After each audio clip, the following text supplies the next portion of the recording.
Bien. Bueno, buenas a todos, buenas a todas, bienvenidos este jueves 13 a una nueva edición, a una nueva actividad desde el área de estudios regionales asiáticos de SEDEMA. Les quiero presentar a Nafkin Groenerwold.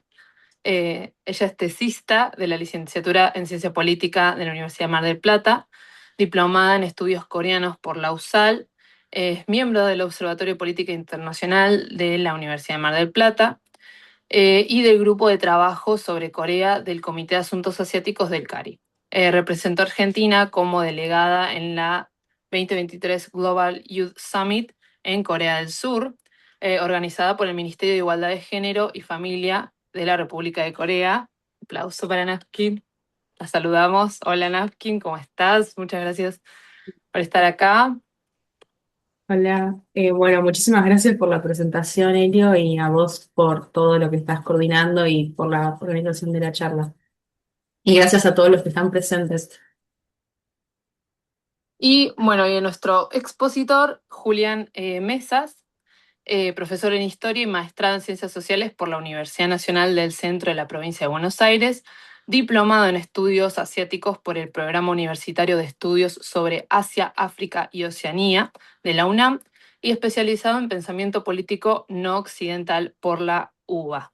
Hola Julián, preséntate vos también si querés. Bueno, buenas tardes a todos, gracias por la invitación. Y bueno, queremos compartir un buen rato hablando de Corea.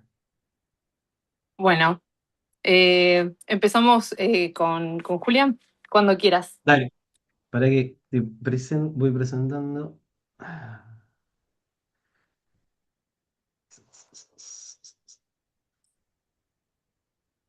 Bueno, ahí me decís de nuevo si Dale. se ve bien o muy mal.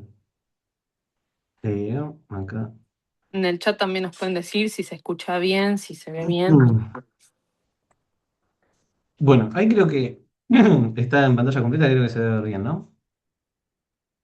Yo todavía no veo. A ver. Yo por mi parte sí veo la presentación. Ah, ahí la veo. ¿Sí? ¿Se ve? Bien, Genial. veo. Pues, Bueno, si se ve, inicio. Ustedes díganme si por ahí. No puedo leer el chat ni nada, así que por las dudas que alguien no lo pueda ver o haya algún problema, me avisan. Pero bueno, si ya ustedes lo ven, genial. ¿Y el sonido se escucha bien, todas esas cuestiones? sí, sí. Sí. Bueno, perfecto, excelente. Bueno, con Napkin estuvimos, bueno, ambos pertenecemos a la Asociación Argentina de Estudios Coreanos en una sección de jóvenes investigadores. Y bueno, estuvimos pensando cómo abordar esta charla, cómo dividirla, de qué manera enfocarla. Eh, y de alguna manera la pensamos planteando, dándole la importancia a la ocupación japonesa en Corea. Ahora vamos a hablar un poco de algunas fechas y demás. eh, que será un poco de lo que voy a hablar yo, de lo que es la ocupación propiamente dicha, un poco los antecedentes de esa ocupación, y llegando ya al final de ese periodo colonial, se va a encargar Nafkin un poco de cómo finaliza esa ocupación, cómo se da la liberación, eh, cercano a la fecha, el 15 de agosto, muy pronto otro aniversario. Y después ella va a seguir con algunas interpretaciones y discursos mucho más desde el presente, desde Corea del Sur. Bueno, el título de esta charla que voy a encabezar es La ocupación japonesa en Corea, trauma, resistencia y creatividad. Está pensado un poco recuperando los antecedentes de este periodo, qué implicó la colonización en sí, y a su vez, y esto tiene que ver por ahí con mi trabajo con mi proyecto de tesis y mi trabajo de maestría, que tiene que ver con las formas de resistencia o de discusión, de negociación que tuvieron lugar durante esa ocupación, donde, bueno, le vamos a prestar un especial interés, vamos a hacer un poco de énfasis en ese periodo.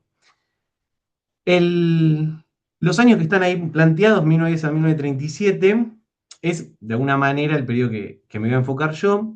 más allá de que la ocupación efectiva termina en el año 45, ¿no? En 1945. Pero de 1910 vamos a hablar un poco de lo que es ese tratado de anexión desde el momento formal, de alguna manera, de la ocupación. Bueno, hay un pequeño mapita de Corea, que tiene varios siglos. ¿Cuándo se da la anexión? Para ponerle alguna fecha, 22 de agosto de 1910. ¿Sí? Todo un proceso que viene desde muchísimo tiempo antes. No es que un día, y esto es importante, me parece importante resaltarlo, no es que un día Japón se levantó el 21 de agosto y decidió el otro día invadir Corea y anexarla, sino que es un proceso que tiene muchísimos antecedentes que ahora los vamos a ir desarmando un poquito para ponernos en contexto,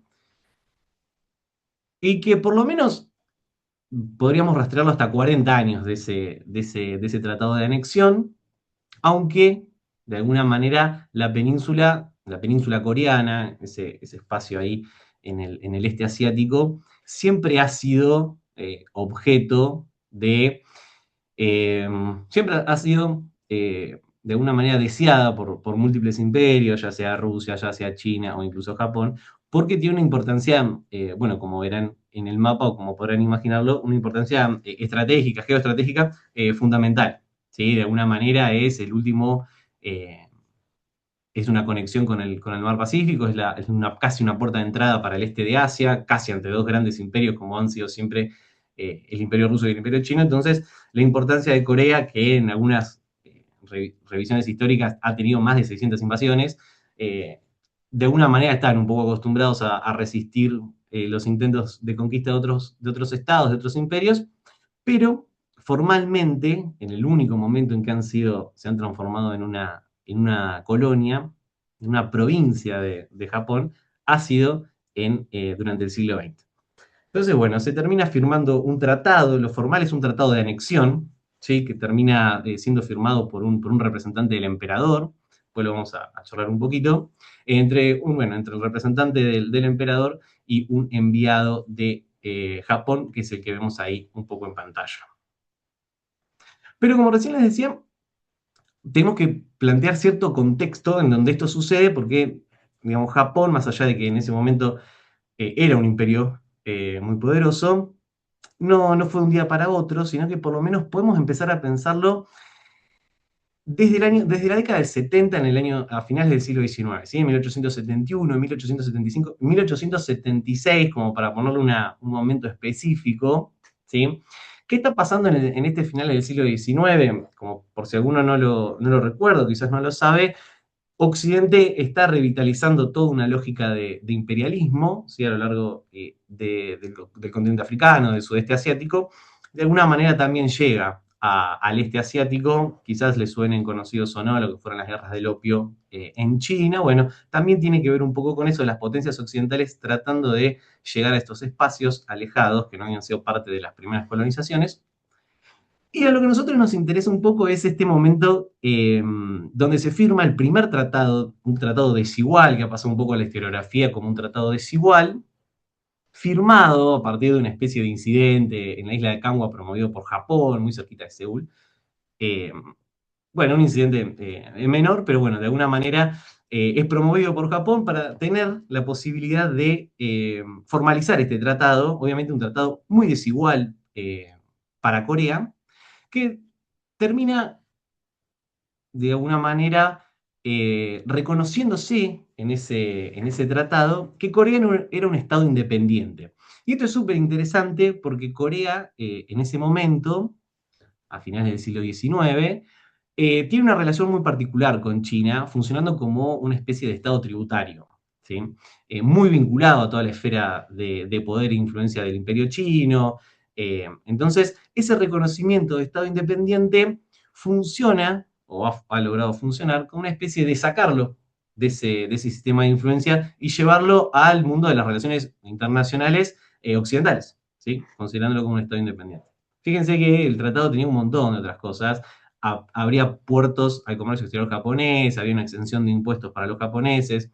Muy interesante lo de la extraterritorialidad, es decir, los japoneses en la península iban a ser tratados por las leyes japonesas, no por las de Corea. Bueno, es un tratado que está revestido de muchísima desigualdad para Corea, que ya empezaba a sentir un poco el desarme del sistema chino que venía imponiéndose durante muchos siglos. Bueno, en esa época, a finales del 19, se empieza a desarmar todo ese sistema de hegemonía china, empezando a crecer Occidente y Japón, por lo tanto Corea empieza a sufrir las consecuencias de estar un poco en el medio de todo eso.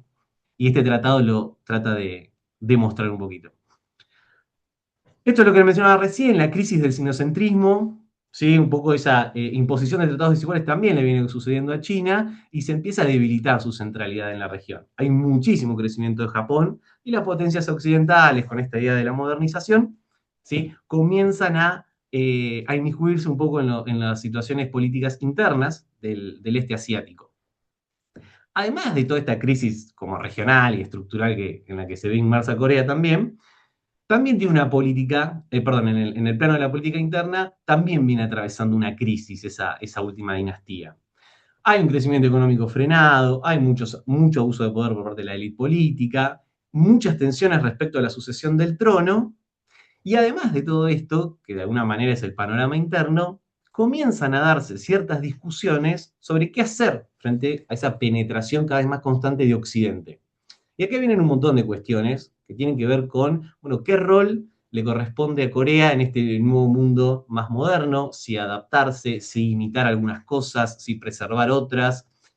Las discusiones que empiezan a tener lugar a finales del 19 son muy interesantes y un poco la idea también es dejarlas claras, de que Corea, esa Corea bastante sufrida por crisis externas e internas, se está empezando a preguntar cómo insertarse en este nuevo mundo porque entiende su élite política y su élite intelectual también, que tanto China se está viniendo un poco a pique, que el crecimiento de Japón viene de la mano de aceptar ciertas lógicas de la modernización. Entonces, Corea también empieza a preguntarse cómo adaptarse a este nuevo mundo que un poco se lo imponen y un poco lo necesita para preservarse, ¿no? Para tratar de mantener un poco de esa soberanía en la península.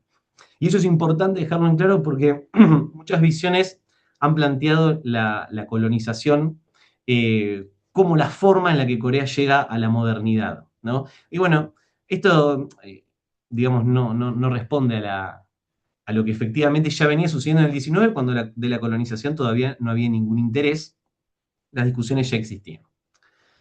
Bueno, después el año 1894, con nuevamente levantamientos por esta presencia cada vez de Japón más continua en la península, un levantamiento en ese año también reprimido por las fuerzas japonesas, la propia ocupación de Seúl.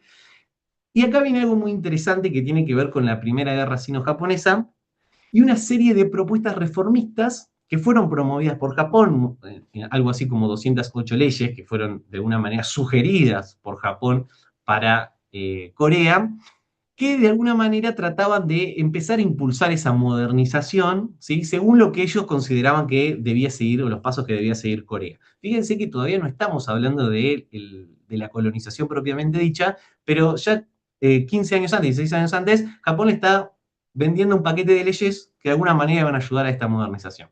Bueno, fin de la esclavitud, hasta, y acá súper interesante para pensarlo y para que ustedes lo puedan ver, la obligación de cortes de pelo al estilo occidental, y, por ejemplo, la prohibición de fumar en las pipas tradicionales que utilizaba la clase Yanban, que es la clase de la élite de Corea. Bueno, acá algunas imágenes de cómo eran esas pipas y demás, un poco la idea de esa imposición, hasta incluso en términos de moda, ¿no? De vestimenta.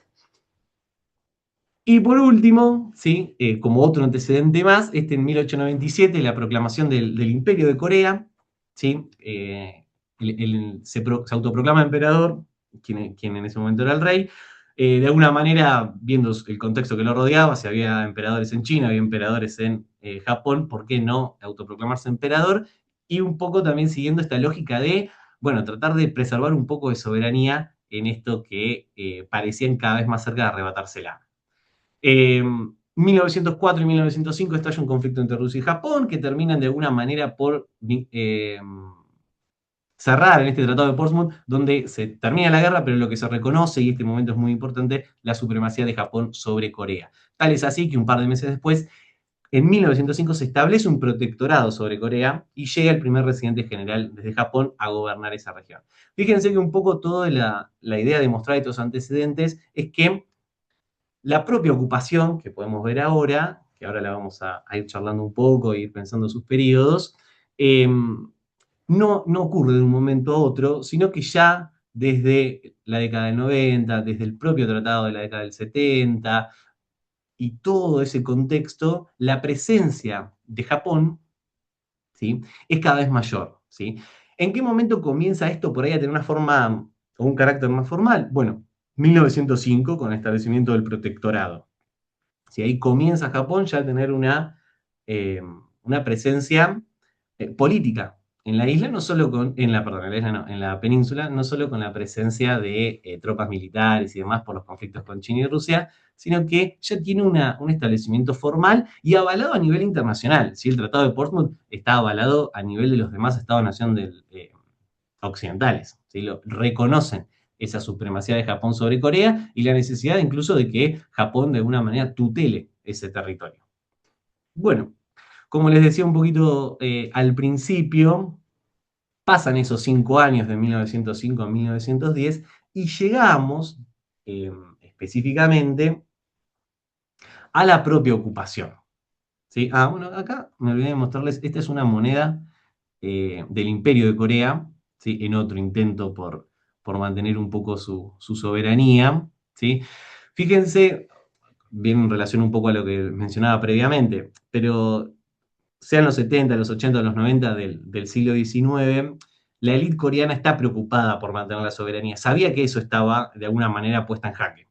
¿Sí? Entonces, hay muchos intentos de tratar de mantenerla, va a haber movimientos sociales que lo traten de impedir, va a haber discusiones en el ámbito de la prensa y demás, y por supuesto, este reflejo de la construcción de una moneda, ¿sí?, por más que este imperio haya durado poco, ¿sí?, también trata de mostrar esto, de significar esto, ¿no? Hay una intención de luchar o de construir cierta soberanía o cierta independencia de la propia Corea, porque de alguna manera sabe o interpreta esa élite política. Después hay que ver si, habría que ver cómo esa élite política trata de llevarlo adelante. ¿Sí? Si fracasó, si no fracasó, podemos tener esa discusión o se puede tener esa discusión. Pero inicialmente están entendiendo que su soberanía y su independencia está en jaque por mínimamente dos imperios. Uno va a ser Japón, uno había sido China en su momento y ahora va a ser Japón. Entonces, bueno, ¿cuáles son las herramientas que tiene para tratar eh,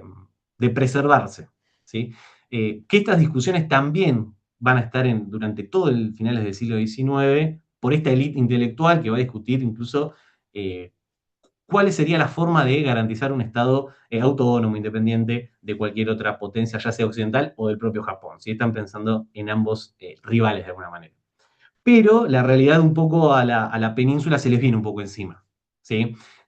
Principalmente porque no tienen forma de hacer frente en cuestiones de tecnología militar, a lo cual Japón le saca muchísimas décadas de ventaja, y las posibilidades de frenar esa tutela japonesa informal hasta 1905 y posteriormente formal va a ser muy difícil, no tenía muchas chances de hacerle frente. ¿Sí? Entonces, en 1905 se establece este protectorado y nos encontramos rápidamente, vamos a ver un poquito la forma de dividirlo, en 1910 con la ocupación formal o con el tratado de anexión eh, firmado, ¿sí? En 1910. Y acá hay un poco para pensar el periodo, podemos periodizarlo en tres etapas.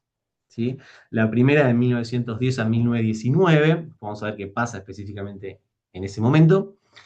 Después vamos a hablar de la década del 20 y la década del 30, ¿sí? Como un periodo bastante un poquito más largo, en el que tiene otra característica esta ocupación, o por lo menos trata de tomar otra esencia. Y ya un tercer periodo, que después lo va a abordar más precisamente Nafkin, que tiene que ver con todo el fenómeno, con un recrudecimiento de la violencia y, bueno, cierta preparación de Japón para el conflicto de lo que es la Segunda Guerra Mundial, ¿no? Ahí hay un poco de coincidencia en esos años. Y eso que comento ahí en la presentación me parece importante destacarlo, que si hay algo si hay una línea de continuidad, más allá de las diferencias que podemos entrever en los periodos, eh, reside un poco en lo que es la esencia de la política colonial. ¿Sí? Y esto es bastante interesante, que tiene que ver que hay un discurso narrativo muy fuerte, un discurso político que se viene gestando desde Japón también desde finales del siglo XIX, en el que se entiende o en el que se trata de plantear que tanto Japón como Corea son parte de un solo cuerpo. ¿Sí? Es una línea política muy interesante porque a partir de esa idea, la élite política e intelectual japonesa empieza a justificar de alguna manera por qué es necesaria esta ocupación. ¿Sí? Y un poco el planteo sobre por qué es necesaria la ocupación tiene que ver con que racialmente Japón es superior, en términos civilizatorios es superior, en términos de desarrollo es superior, y todo eso comienza a gestarse en este periodo, ¿sí? Buscando de alguna manera esa justificación para someter colonialmente y convertir a Corea en una provincia más del Estado imperial japonés. ¿Sí? Entonces, me parece importante resaltarlo como para entender que, más allá de la división de los periodos, ¿sí? La violencia es constante en todo el momento de ocupación, y a su vez, de manera transversal también pasa esto de entender una política colonial en la que hubo una búsqueda constante de entender a Corea como parte de Japón. ¿Sí? Y eso es muy interesante también de verlo cuando podemos ver alguna de esas respuestas. De la misma manera, de esos discursos narrativos tratando de justificar Japón no solamente lo hizo con Corea, sino con todos los otros espacios asiáticos en los cuales se expande durante este periodo también busca generar cierta justificación de por qué es necesario que llegue Japón eh, de alguna manera a mejorar las civilizaciones. Eh, y este discurso narrativo es fundamental de que se haya construido porque tanto como Japón como Corea tenían vínculos muy fuertes, ¿sí? Vínculos históricos, y había que de alguna manera entender por qué había que ocupar esa península. Bueno, vamos un poco al primer periodo, 1910-1919, ¿sí? La política o el gobierno militar, ¿sí? Como un poco la manera de considerarlo. ¿Qué pasa acá? Posiblemente sea uno de los momentos más álgidos de la violencia japonesa en Corea. Reitero esto, más allá de este punto, durante toda la ocupación, la violencia fue constante, pero en este momento era la manera en que incluso el gobierno japonés en Corea encontraba la manera de funcionar, ¿sí? Fuerte represión, ¿sí? La subordinación de Corea, y con esto queremos decir el reemplazo de la élite gobernante, tratar de convertir a los coreanos en súbditos imperiales del emperador japonés, reemplazar la lengua, reemplazar los nombres con lo que eso implica en la propia cultura coreana, el reemplazo de nombres de un idioma al otro, ¿sí? El establecimiento del culto Shinto, muy importante, porque no existía en Corea, sino que es traído con la colonización y de alguna manera obligado a que todos de alguna manera traten de convertirse a este. Muchísimo control de las movilizaciones, de las organizaciones públicas, de las manifestaciones, ¿sí? Y esto fundamental, la censura de las publicaciones. Yo les comentaba recién que desde finales del 19 que había muchos diarios que discutían ya la soberanía, o que los intelectuales se encontraban para discutir qué camino tenía que seguir el Estado. Bueno, lo que durante estos primeros casi 10 años, lo que hace el gobierno japonés en Corea es censurar todas esas publicaciones. Muy complejo eh, mostrar la discusión pública de ideas. Pero en 1919, el 1 de marzo específicamente, a raíz de la muerte del último emperador en Corea y de eh, los servicios, el funeral que se iba a hacer de manera pública, esperan un tiempo eh, para poder realizar una gran manifestación. ¿Sí? Y este movimiento tiene características muy interesantes. Primero que se da en un contexto mundial de post Primera Guerra Mundial, donde la liberación la lucha por la independencia estaban teniendo lugar en varios lugares. Y en Corea también. ¿Sí? Hay una proclama, que ahí está en inglés ahí al costadito, ¿sí? De la Declaración de Independencia de Corea. ¿Sí? Y las organizaciones que se encargan de llevarlo adelante son eminentemente religiosas, porque son las únicas que son las que llevan a cabo este movimiento de protesta sin ningún tipo de violencia. La violencia expuesta por el gobierno japonés. Ahora le voy a decir algunos números. Pero este movimiento de independencia es fundamental porque ya está mostrando una lucha muchísimo más comprometida con la independencia y con la búsqueda de quitarse de encima el yugo de Japón. Obviamente presentaron una petición para que sea firmada por las autoridades japonesas, las cuales no fue aceptada, sino que al contrario fue bien reprimida. Alrededor de 7.000 muertos, más de 20.000 presos, 16.000 heridos en algunas fuentes que se pueden recolectar. Pero fíjense que es un movimiento del 1 de marzo que todavía hoy sigue siendo recuperado como una fecha importante de esta búsqueda por la independencia de Corea. Tuvo en una jornada, bueno, en un par de jornadas, alrededor de 7.000 muertos, ¿sí? Cuando hablamos un poco del este asiático en general, los números siempre suelen ser gigantes. Entonces, este movimiento, de alguna manera, con esta declaración de la independencia, termina este primer periodo, ¿sí? El primer periodo del 10 al 19, y se abre todo un abanico de posibilidades a partir de la década del 20 y del 30. Tanto las críticas externas como las movilizaciones hacen que el gobierno japonés implemente algo así como una especie de política cultural, ¿sí? Como una especie de apertura cultural. De nuevo, no quiere decir que las represiones y la violencia haya desaparecido, sino que desde el gobierno general en Corea, por parte de Japón, se plantea una búsqueda de, bueno, vamos a tratar de generar una convivencia, cierta armonía, cambiar un poco la política, porque claramente la represión terminó en una movilización gigante, ¿sí? Que está poniendo en duda el régimen, y la búsqueda de Japón tiene que ver con dos cosas fundamentales.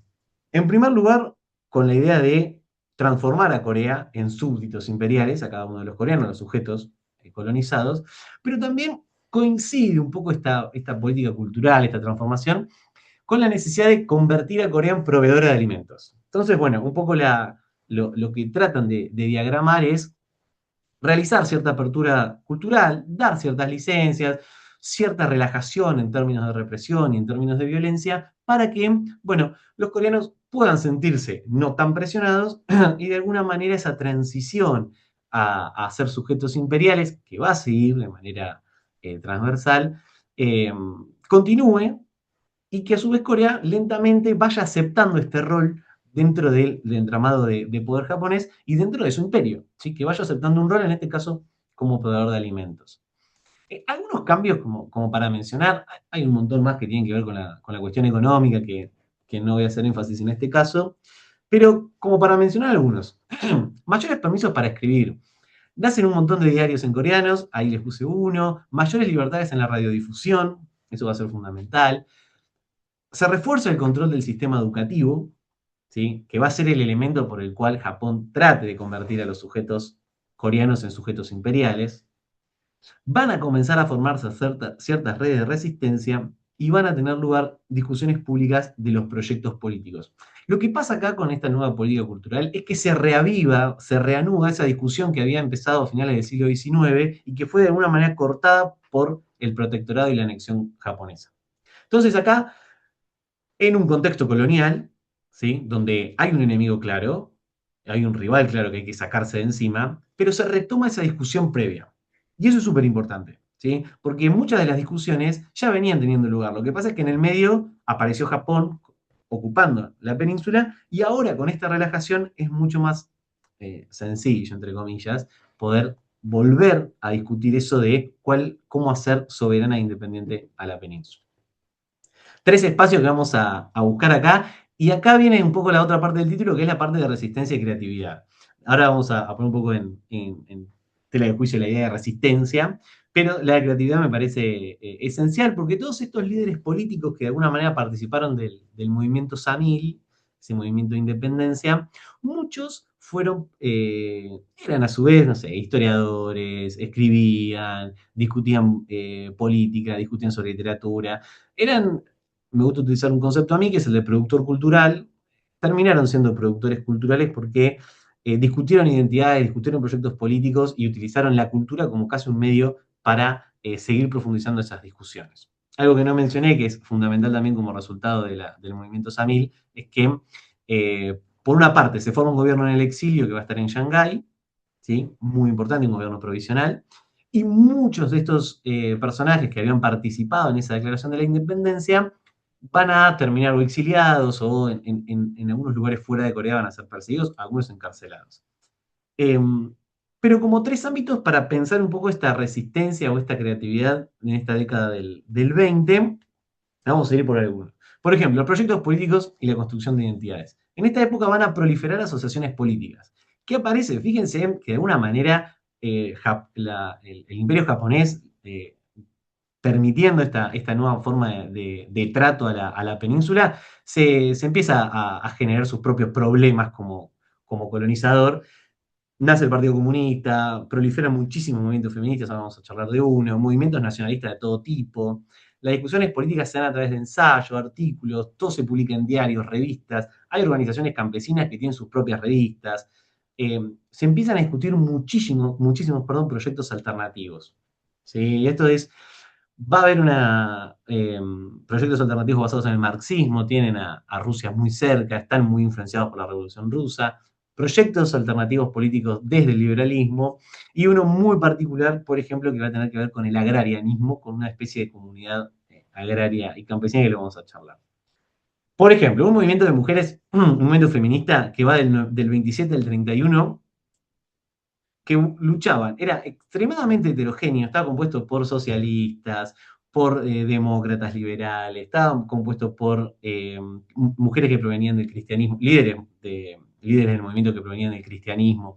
Digamos, fíjense como para ejemplificarlo, un movimiento súper heterogéneo, pero que no podía haber estado antes, porque recién ahora a estos movimientos se les permitía juntarse a discutir, ¿sí? De manera más formal. Entonces, el movimiento que va del 27 al 31 discute muchísimas cosas. Está compuesto de manera muy heterogénea, discute, por ejemplo, qué tipo de Estado es necesario plantear, pero a la vez está preguntando cómo luchar contra los casamientos de niños, de niñas, cómo luchar contra el confucianismo tan metido en las familias.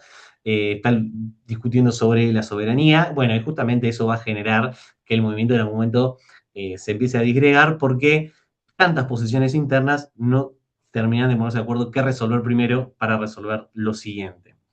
Pero lo importante de esto es destacar la proliferación de estos movimientos y estas discusiones que empiezan a darle otra chispa a la época de la colonización. El nacionalismo agrario me parece uno de los grandes temas porque está por fuera de las grandes narrativas que terminan venciendo, si las podemos definir entre una especie de marxismo y el liberalismo que van a seguir las dos Coreas después de la división, pero me parece interesante esta otra narrativa que también estaba siendo discutida en el momento, que se consolida durante la década del 20 y que entiende que el capitalismo agrario que se estaba desarrollando en Corea generaba muchísimas desigualdades y lo que estos intelectuales van a proponer, por ejemplo, es una comunidad autosuficiente basada en el campesinado, en las formas rurales, con vínculos explícitos con esa tradición agraria. Lo que van a cuestionar ellos toda la modernidad.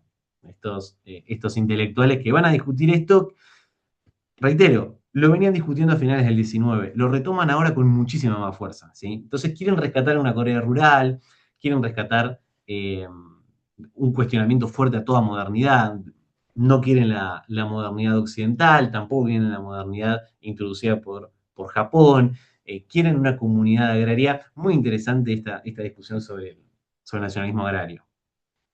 También, por ejemplo, se empiezan a cuestionar sobre si Corea tendría que ser una nación budista, ¿sí? Muy interesante, algunos de los intelectuales que participan también de esa declaración de independencia del 19, también están planteando que, bueno, lo que tendría que hacer Corea para mantener su independencia es abrazar el budismo casi como religión de Estado, y de alguna manera también en algunos de estos puntos, de estos discursos que tienen, es plantearle que el budismo es lo que es la esencia del pueblo coreano y que no tiene nada que ver con Japón, sino que el budismo llega a Japón a través de Corea. Siempre hay un intento constante de eso, de mostrar que Corea es muchísimo más superior a Japón, Y esto se empieza a lograr estas discusiones públicas gracias a esta relajación de alguna manera de la política imperial.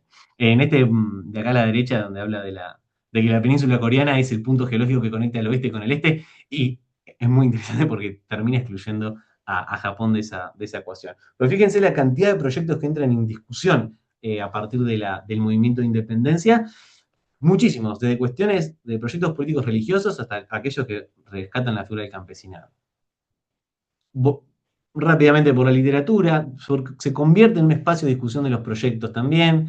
La ficción moderna en Corea nace a finales del 19, pero bueno, cobra fuerza durante el propio periodo de ocupación, ¿sí? La característica que está escrita en coreano y que la forma que tiene son de relatos o historias cortas, ¿sí? Este es otro momento en donde se ve un poco la relajación de este control japonés que permite incluso el nacimiento de literatura y mucha literatura que acompaña la discusión de esos proyectos políticos y se hace carne de esos proyectos políticos también.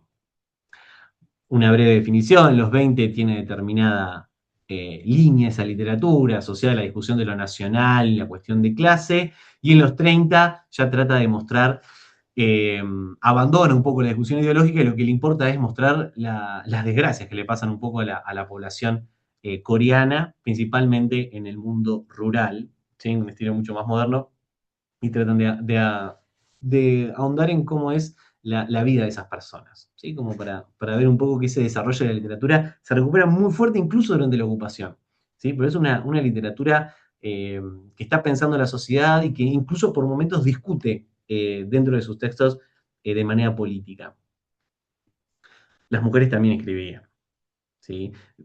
¿Qué dilemas planteaban? Bueno, distintos elementos vinculados al rol social, las estructuras familiares confucianas, mucha discusión con respecto a eso. Y, por ejemplo, yo acá les traigo una de las autoras que a mi parecer, no solamente por su producción literaria, sino por su vida, me parece muy interesante. Ella eh, se tiene que ir exiliada a lo que es la zona de Manchuria, al norte de Corea, y allí se va a convertir en editora de un diario, de estos diarios que aparecen en esta época, que recuperan la posibilidad de publicar.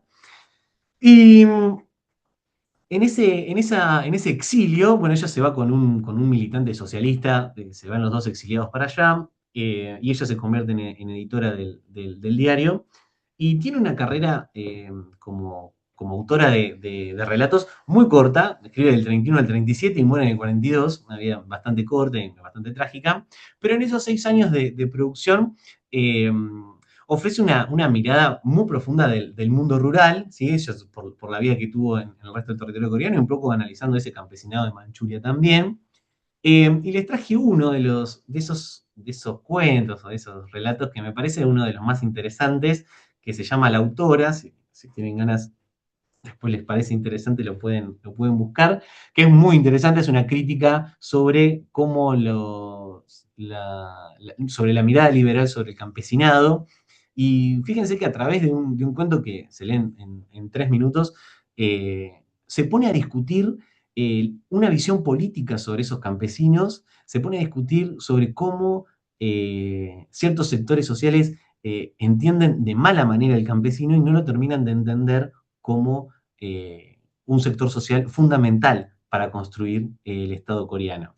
¿Sí? Incluso hasta, de alguna manera, burlándose de estos, de una manera, intelectuales liberales que creen que el campesinado no sirve o que tienen vidas miserables, ¿no? Entonces, de nuevo, ¿no? La literatura está muy vinculada a las discusiones políticas, ¿sí? Y cada uno de estos autores le termina otorgando un rol central y, bueno, y obviamente muy particular sobre esas miradas. Bueno, este es un gran cuento, es súper cortito, tiene un par de páginas nada más, y esto es una autora que tiene que ir a dar una charla a una iglesia en una aldea rural y se va preguntando, bueno, ¿cómo van a ser los campesinos? Y ella entiende que los campesinos son de alguna manera brutos y salvajes y después transcurre en ese acontecer de ella debatiéndose sobre qué características tienen estos sujetos, ¿no? es muy interesante ver cómo a través de eso está cuestionando esa mirada de las élites coreanas sobre el campesinado. Pero bueno, de nuevo, ¿no? Discusiones políticas sobre actores sociales centrales a través de la literatura que había sido durante muchos años censurada y ahora volvía a recobrar su rol.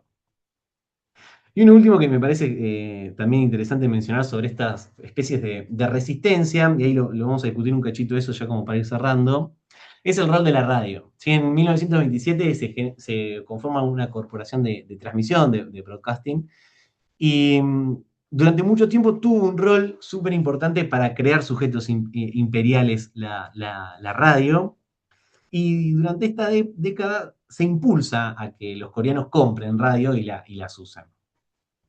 Lo interesante es que en la década del 30 disminuyen muchísimo los controles y empiezan a tener lugar programas para coreanos o programas coreanos, ¿sí? Y comienza a darse, y acá podemos empezar, se puede discutir el concepto de resistencia,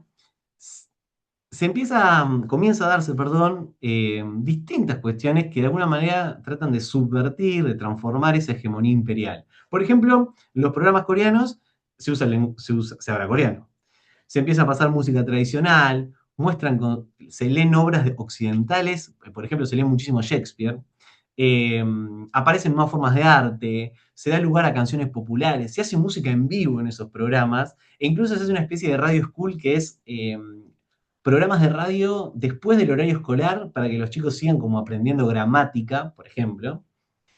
Y acá es muy interesante pensar si son espacios de resistencia como contestatarios o, bueno, son espacios de construcción de cultura y de identidad que los actores van encontrando para expresarse en un contexto de censura. Bueno, y ahí es un poco para pensar también todo lo demás, si tanto la literatura, si tanto los programas radiales se conforman como espacios de resistencia a la lógica asimilacionista que planteaba Japón, o más bien, bueno, son espacios de construcción culturales e identitarios que no están necesariamente pensando de manera consciente, vamos a hacer esto para luchar contra el dominio imperial, sino que de alguna manera van haciendo su aporte para construir una identidad nacional que muy lentamente comienza a formarse desde todos estos espacios, eh, a construirse, bueno, una especie de identidad nacional que termine reforzando esos lazos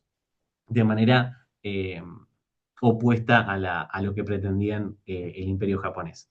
Entonces, bueno, un poco la idea es mostrar que desde la cultura se genera, o desde los espacios, desde el área cultural, se generan, tanto en la literatura como en la radio, estos espacios de resistencia, o negociación o de construcción de identidad, muy permitidos gracias a esta relajación que tiene el imperio japonés en Corea. Y como para cerrar, bueno, ya ahí ya le dejo el pase a Nafkin, en el 37 inicia esta tercera etapa con esa segunda guerra sino-japonesa, que bueno, traerá nuevos traumas y nuevas complicaciones a la península.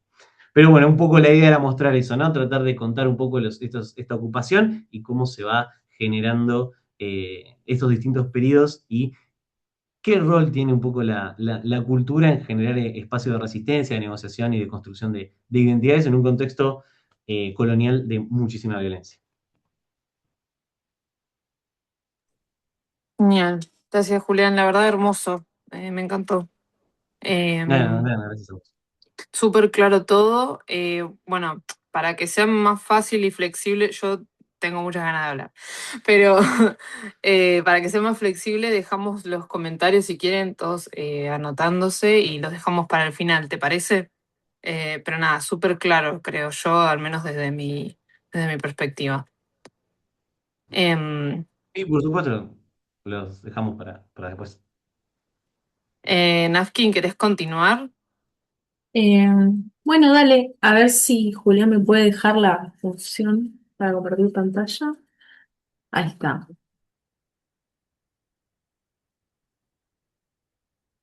Pueden ir escribiendo en el chat igual y lo leemos a lo último.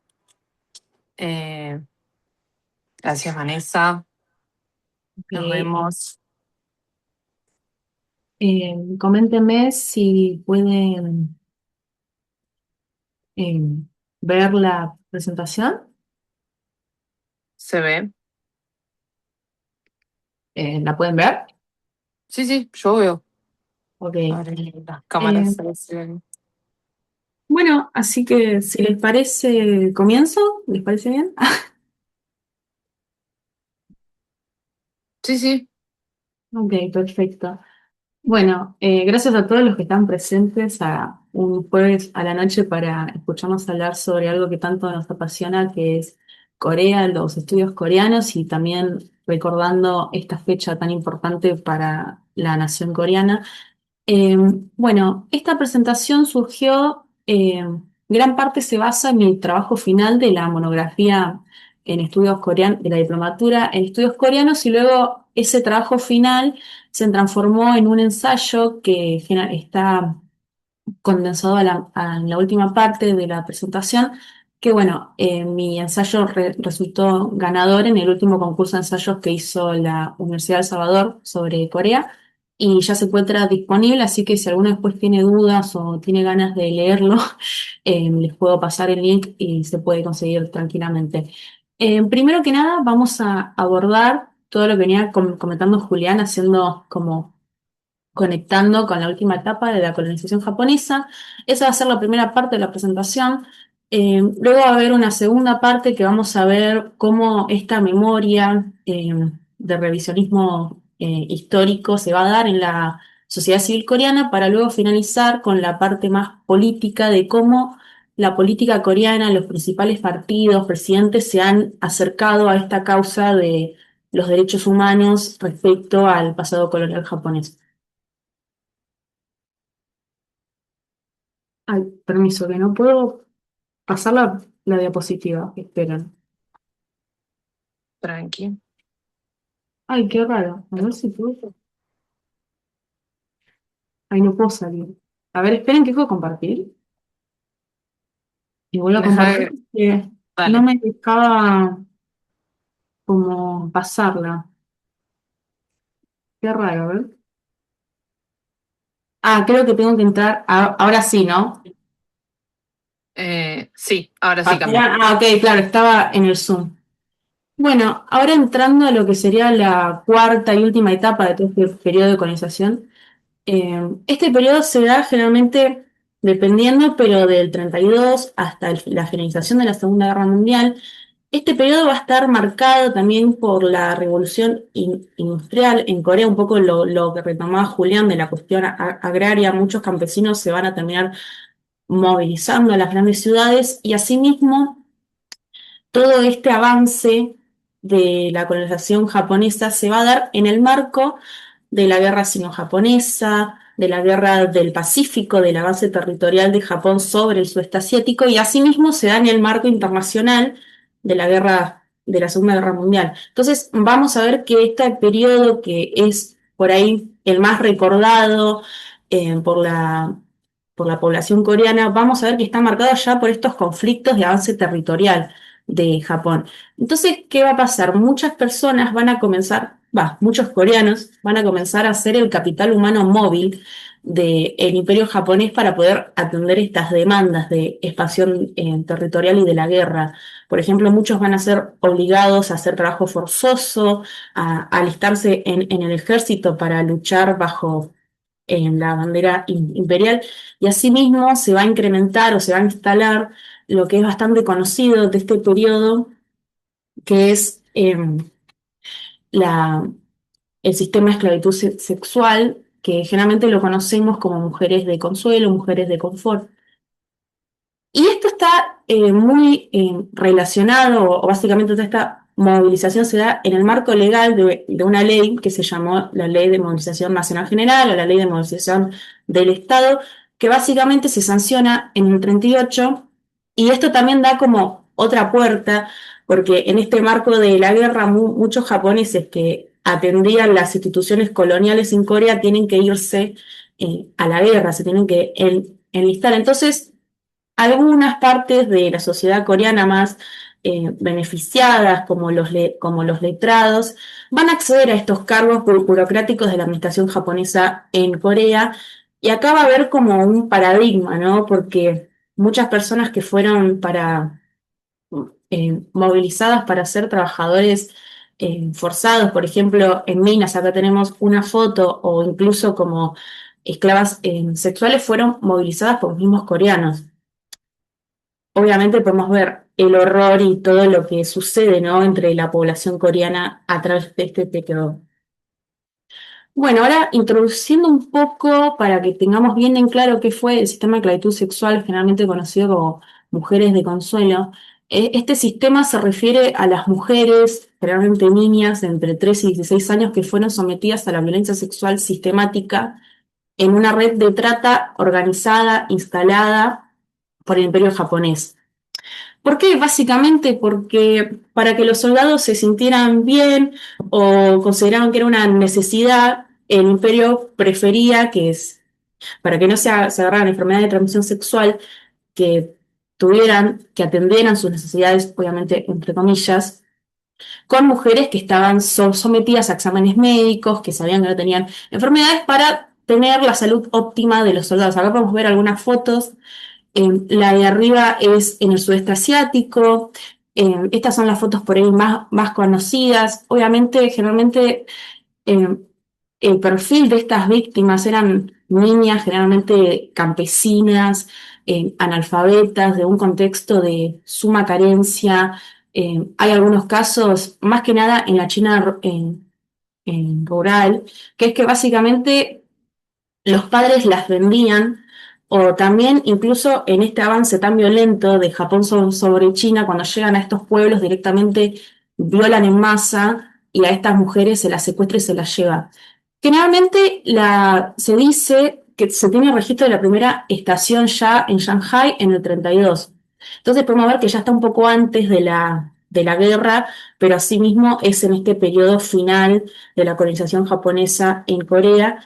Y por Corea ser una colonia, la mayoría de las víctimas van a ser coreanas, pero también va a haber chinas, bueno, Taiwán, que también era una colonia de Japón desde 1895, Indonesia, Filipinas, entre otros territorios, y por ahí lo más eh, loco de este caso es que incluso llegaron a haber víctimas occidentales, holandesas, hijas de los colonos que estaban en Indonesia.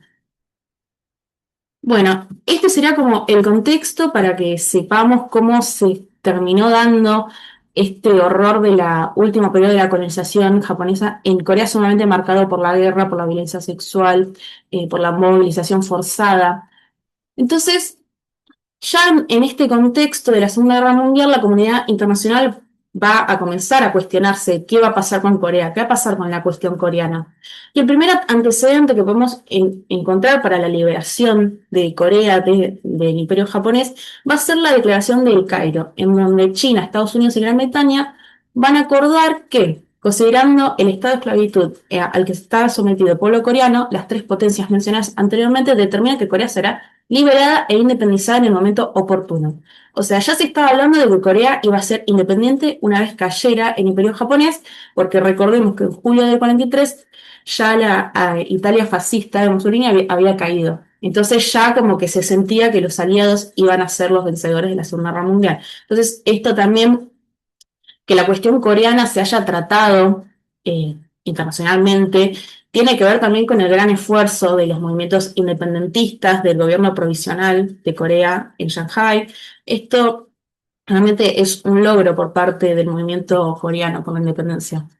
Y luego esta declaración va a ser ratificada en lo que es la Declaración de Potsdam, o también conocida como la proclamación que define los términos para la rendición japonesa, porque una vez que cayó la Alemania nazi, ya se sabía que iban a ganar los aliados, entonces se ratificaron los principios de la Declaración del Cairo. Entonces ya Corea sabía que en el momento que caiga Japón, ellos iban a ser liberados. Bueno, ya como todos sabemos, el bombardeo atómico a Hiroshima y Nagasaki terminó con la Segunda Guerra Mundial y acá ya se libera Corea. Pero hay algo muy paradójico de esta fecha, que es el 15 de agosto, el próximo sábado, que es que el día que se liberó Corea de todo este dominio que estuvimos viendo, que comienza ya por el siglo XIX, eh, es también el día en que la península coreana se divide. esto es bastante interesante porque el Día de la Liberación es también el Día de la División. Para entender bien por qué se dividió la península coreana, por qué se decidió, qué pasó, bueno, hay que entender que un día antes de que Estados Unidos lanzara la segunda bomba atómica, la Unión Soviética le había declarado la guerra a Japón. Entonces ya estaban en la zona de Manchuria, que en ese momento era un estado títere de Japón. eh, y nada, básicamente ya los norteamericanos estaban alertando del futuro de Corea en la posguerra. Como sabemos, Corea es una puerta de entrada a China, a Rusia, por su posición geopolítica, es muy importante. Entonces, el 9 de agosto, el Ejército Rojo va a cruzar la frontera que ahora sería entre China y Corea del Norte. Entonces, esto ya los alertó demasiado y decidieron el 12 de agosto mandarle una oferta a Stalin de que, che, mira, ¿por qué no dividimos la península en el paralelo 38? Entonces ya en la rendición de Japón que hizo el general MacArthur, que va a ser muy conocido después por su accionar en la guerra de Corea, o sea que ya en la rendición de Japón ya estaba escrito que se iba a dividir la península. O sea, ya desde antes que se liberara la península estaba, unos días previos ya se sabía que se iba a dividir, al menos por las grandes potencias. Entonces, esta decisión obviamente no le consultaron a ningún coreano y tanto los movimientos comunistas como nacionalistas coreanos se opusieron fuertemente a esta división causada por otra ocupación de potencias extranjeras. Entonces también podemos ver que la Segunda Guerra, que la Guerra Fría en Corea llegó mucho más antes que al resto de los países. Así que bueno, un poco lo que venía mencionando, toda esta división de las corrientes ideológicas también causaron que en el momento de la liberación de Corea, como que no había un proyecto de país conjunto, ¿no? Sino que estaban enfrentados entre el socialismo, entre el seguir como la democracia, un poco también como lo que se ve entre la guerra civil china, ¿no? Entonces, lamentablemente como que no les dieron tiempo de discutir cuál iba a ser el proyecto para esa futura nación que ya las potencias occidentales o las potencias mundiales ya decidieron que se iba a dividir la península coreana. Hay como que se dice que aparte de que la decisión se tomó en el Pentágono, también como que tuvieron que agarrar un mapa de National Geographic para ubicar a Corea y poder sacar la mitad exacta que terminó siendo el paralelo 38, que incluso ahí había pueblos, había gente, o sea, había casas entre ese paralelo. Entonces, como podemos ver, es una decisión totalmente unilateral de Estados Unidos, pero que la Unión Soviética también acepta porque le permitía tener una zona de influencia en el noreste asiático. Bueno, así que como les venía mencionando, el 15 de agosto va a ser el día en el que el pueblo coreano se libera de toda esta lucha contra el imperialismo japonés, pero también va a ser el día en el que se divide la península. Así que ahora esta presentación se va a enfocar en lo que es Corea del Sur. También el 15 de agosto del 48 es el día en el que el gobierno de la República de Corea es proclamado, porque a partir de la división en el 45 se instalan gobiernos tutelares en cada mitad de la península. Entonces también algo interesante que tiene que ver con el título de esta presentación es el simbolismo o el significado que tiene la palabra en coreano de Día de la Liberación Nacional, que es Kwanbokchol. Kwan significa luz, Bok significa recuperar, entonces es como el día en el que se restauró la luz, en el que volvió la luz en la península coreana. También Kwanbok se puede traducir como liberación.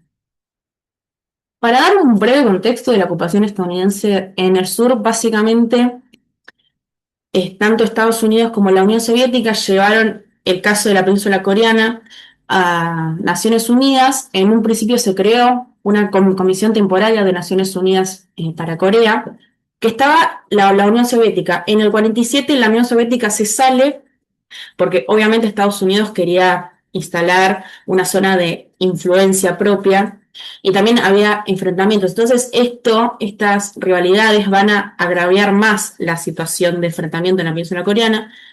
Y aún así Estados Unidos sigue, se van a celebrar unas elecciones que originalmente iban a ser para toda la península, que se celebran en mayo del 48, sale electo Jim Man-Ri o Lee Sung-man, que un dato a destacar, como contaba Julián, él fue el primer presidente del, del gobierno provisional en Shanghái. O sea, vemos que es una persona con resistencia de parte de la militancia por la independencia. Y ahí las autoridades decidieron proclamar la República de Corea el 15 de agosto y luego Corea del Norte en septiembre del mismo año hace sus elecciones y se proclama la República Democrática Popular de Corea.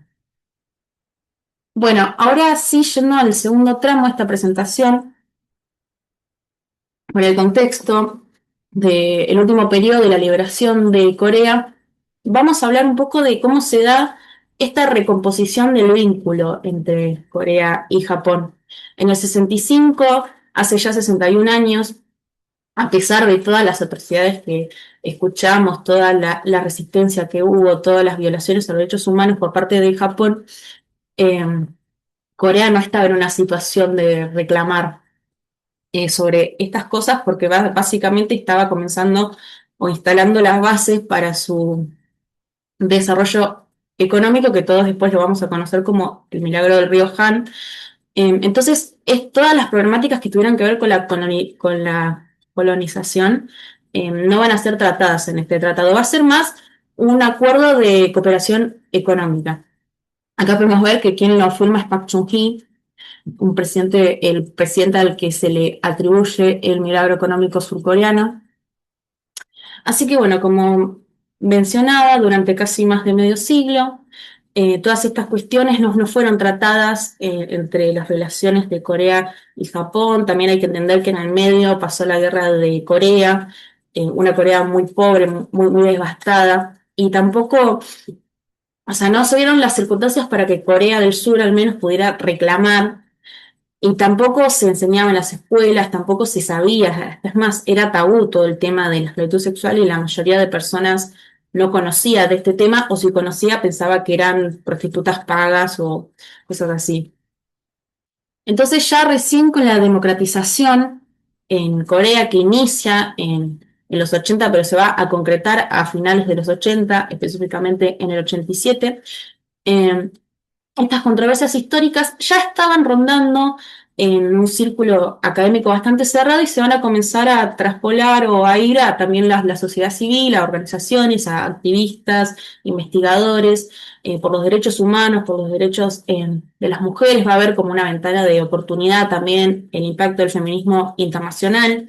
Entonces, a partir de acá se va a dar la creación de organizaciones civiles que van a decir, che, tenemos que ir a buscar a estas víctimas porque si queremos que esto tenga visibilidad, que el gobierno haga algo, que Japón haga algo, que la sociedad sepa lo que pasó, tenemos que ir a buscar a las víctimas.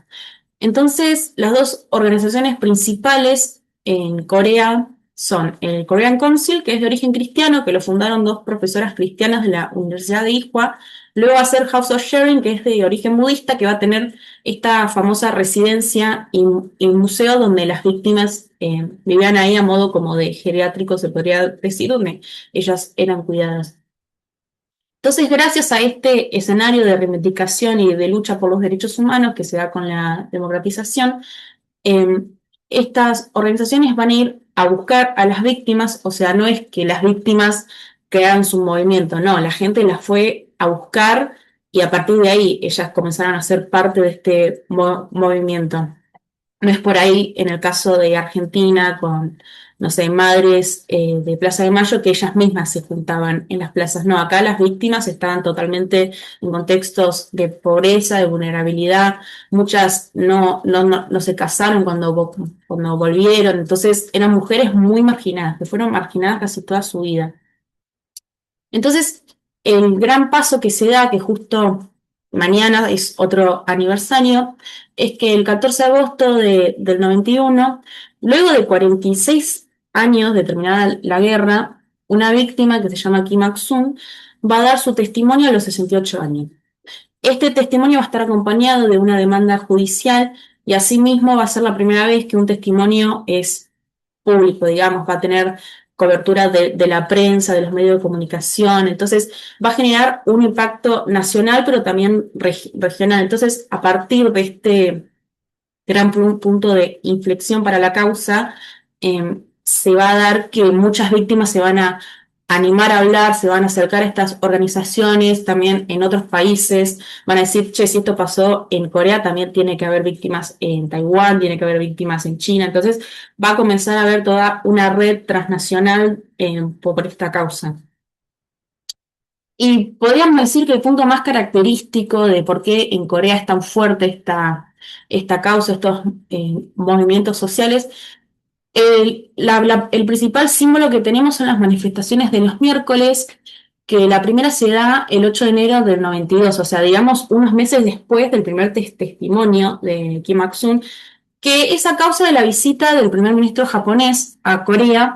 Entonces, en aquella protesta, las manifestantes pedían que se diera una disculpa concreta, que se reconozca. Entonces, ellas dijeron que hasta que Japón no haga eso, ellas iban a seguir marchando todos los miércoles frente a la embajada de Japón. Las marchas son frente a la embajada de Japón, 2 horas generalmente al horario del mediodía para que la gente que pasa, porque es zona muy céntrica, muy de oficinas, pueda ver y pueda enterarse. Por ejemplo, estamos hablando de hace más de 20 años, en 2002, con la protesta número 500, lleva récord mundial de la protesta más larga celebrada sobre un mismo tema. Por ejemplo, ahora podemos ver cómo se ven estas manifestaciones. Podemos ver que al principio era gente bastante mayor, de las mismas organizaciones, y ahora podemos ver que hay más convocatoria, que hay chicos jóvenes de universidades, de secundaria, que también hay otro tipo de presentaciones en vivo, canto. Por ejemplo, acá vemos que dice 1600, pero ya van por la 1800. O sea, esta manifestación sigue ininterrumpidamente por más de 30 años. Y uno de los símbolos más conocidos tal vez de esta causa es la estatua de la Niña de la Paz, que se va a hacer en conmemoración de la marcha número 1000 en 2011. Y esta estatua está frente a la Embajada de Japón en Seúl. Entonces, esta estatua representa a las víctimas de la esclavitud sexual esperando justicia, y especialmente la silla vacía representa como todas las víctimas que murieron o que no están presentes o que no pudieron envolver de ese horror. Acá podemos ver que también algo a destacar de toda esta militancia es que hay mucha militancia diaspórica. Por ejemplo, estas estatuas están en Hong Kong, en Shanghai, en Estados Unidos, y ahora hay una en Argentina, y todo esto es gracias a la militancia de la diáspora coreana, ¿no? Porque ahora más adelante vamos a ver cómo toda esta cuestión afecta a la política coreana. Y la Asociación Civil de Coreanos en Argentina logró que por primera vez en toda Latinoamérica se exhiba esta estatua en la Feria del Libro de Buenos Aires del año pasado, entre abril y mayo de 2025. También otra conquista, digamos, de estas organizaciones es que hay varios espacios de memoria. Por ejemplo, estas fotos son sacadas por mí, también las de la estatua en Buenos Aires, que prácticamente son como recorridos de la memoria. Tenemos distintas estatuas, eventos conmemorativos, entonces podemos ver que hay una cierta reivindicación, o al menos ahora se incluye, ¿no? Hay monumentos públicos y asimismo también hay salas en los museos. Esta es una sala permanente en el Museo de Historia Contemporánea de Corea. Acá podemos ver que pasan en una pantalla pasan las pinturas que hacen algunas de las víctimas, y también podés escuchar cada relato de las víctimas, así una fotografía muy cerca. Acá podemos ver algunas fotos, un rostro muy anciano, ya muy viejo, con todo ese sufrimiento que cargaba. También podemos ver algunas de las pinturas con los nombres, quienes las pintaron. La península coreana está ahí arriba, por ejemplo. Así que bueno, ahora ya entrando a la última parte de mi presentación, que esta también sería lo que principalmente abordo en mi ensayo, es sobre los clivajes en la política coreana y las tensiones diplomáticas que hay con Japón. Cómo esto lo interpretan los partidos políticos surcoreanos, cómo se comporta la política surcoreana respecto a esto, cómo se relaciona, cómo no se relaciona, cómo son los sistemas de creencias de los líderes políticos respecto a esta causa. Eh, Así que para no hablar de partidos, pero que cambian bastante de nombre, vamos a hablar como de polos políticos. Por un lado hay un polo demócrata que es como el de toda esta tradición de la lucha por la democracia, por los derechos humanos, que va a estar más del lado de atender estos reclamos hacia Japón y asimismo ser firmes con estos, mientras que hay un sector que es el polo conservador, se podría decir que es como, ahora por ahí ya no tanto, pero en su momento era como el heredero de todo este progreso económico, industrialización, y asimismo no reconoce las luchas por la democracia en Corea e insta a no presionar al gobierno japonés respecto a esto, ya que puede dañar los lazos económicos y estratégicos. Pero esto tampoco quiere decir que porque gobiernen los demócratas se van a llevar mal con Japón. No, muchísimos presidentes del Partido Democrático son súper cercanos con Japón. Realmente no afecta mucho la relación económica y estratégica en sí.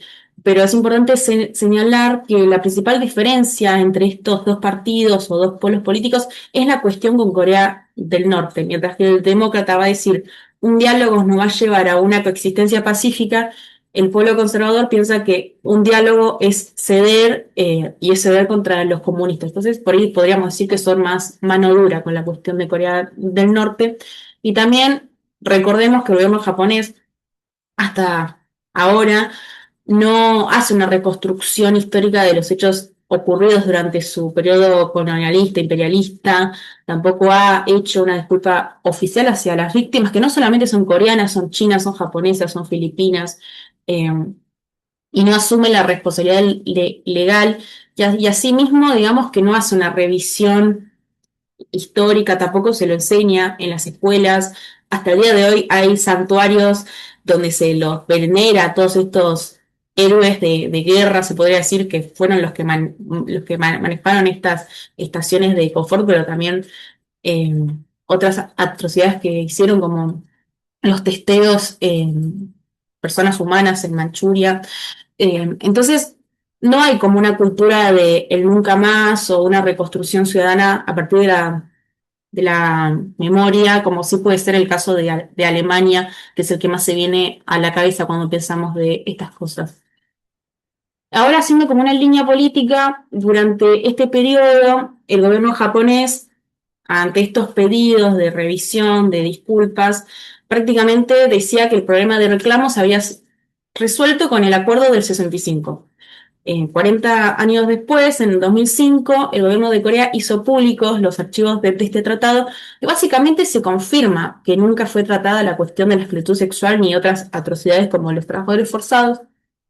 Entonces, prácticamente, esta cuestión no se trató por ningún lado, pero pese a esto, la política exterior de los gobiernos coreanos hacia Japón va a ir variando, ¿no? Dependiendo del partido gobernante. Entonces, no va a haber como una política clara que apañe a los pedidos de las víctimas, así que casi todas las luchas o las conquistas sobre esta causa son gracias a las organizaciones civiles, principalmente de Corea del Sur. Y acá podríamos decir que este es otro punto de inflexión respecto a esta causa, que prácticamente es un acuerdo muy polémico que sucedió bajo un gobierno conservador de Park Geun-hye, que es una presidenta bastante famosa por ser la hija de Park Chung-hee, que fue el dictador de Corea por casi 20 años, y asimismo ella va a caer presa por un impeachment por corrupción. O sea, entonces podemos ver que es una figura bastante polémica de la política coreana, y su gabinete va a sellar un acuerdo con Japón respecto a la cuestión de la esclavitud sexual. Pero prácticamente uno piensa, bueno, si van a hacer un acuerdo sobre esto, se le va a hablar a las víctimas que hay un proceso de negociación, se le va a consultar a las organizaciones civiles que vienen acompañando a las víctimas durante más de 20 años en ese momento, casi 30 años, y prácticamente no se le dijo a nadie, nadie sabía sobre este acuerdo, y este acuerdo proponía que el gobierno de Corea saque la estatua de la Niña de la Paz enfrente a la embajada de Japón, pero que asimismo se daba como una compensación económica de 1.000 millones de yenes a través de una creación de una fundación que se llamaba Reconciliación y Sanación, pero muchas víctimas por este acuerdo, aparte de no ser notificadas y que no contenía unas disculpas sinceras, correctas, tampoco había como una idea de memoria, de hacer, no sé, memoriales en Japón, de enseñar esto en las escuelas. Muchas decidieron no tomar este dinero. Entonces, vamos a ver que cuando cambió el presidente, que es Moon Jae-in, un presidente muy querido, muy conocido, que vino también a la Argentina en 2018 en el marco del G20, eh, vamos a ver que él durante su campaña política va a tomar este acuerdo como una de las principales promesas, como que él va a tratar de romper este acuerdo. Así que cuando es electo presidente, que era, también en este momento era el principal líder opositor, él cuando asume como presidente va a crear una comisión de investigación sobre este tratado y va a salir a la luz que el gobierno surcoreano aceptó no emplear el término esclavitud sexual o mujeres de consuelo en foros internacionales y tampoco apoyar proyectos conmemorativos de las mujeres de consuelo en países extranjeros. Entonces acá vemos la razón, por ejemplo, porque mucha gente le extrañaba que la exhibición de la Niña de la Paz en Buenos Aires no estuviera respaldada o no hubiera ninguna personalidad diplomática, porque básicamente ellos firmaron no apoyar estos proyectos. Así que todas las actividades que ustedes vean relacionadas en Argentina sobre la esclavitud sexual o la Niña de la Paz son todas gestionadas a través de organizaciones civiles. El gobierno surcoreano no puede, por este acuerdo, no puede involucrarse en esta causa. Y asimismo, como este acuerdo no contemplaba los pedidos de las víctimas y de los familiares, se decide desmantelar la fundación y obviamente como era un acuerdo final e irreversible no se puede avanzar con una renegociación del acuerdo. Así que prácticamente como que la plata de la fundación va a estar como ahí dando vueltas, supuestamente iba a ser destinada a crear espacios de memoria, programas de educación sobre las mujeres de consuelo.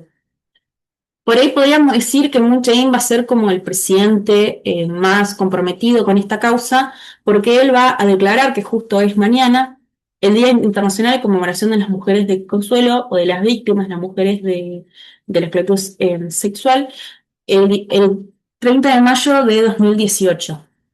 ¿Por qué elige este día? Porque el 14 de agosto del 91 fue el día en que Kim Il-sung dio el primer testimonio. Acá podemos ver también que él está con una víctima de la mano, él las invitaba a la Casa Azul, era bastante cercano con las víctimas, así que podemos ver que él estaba muy comprometido con la causa.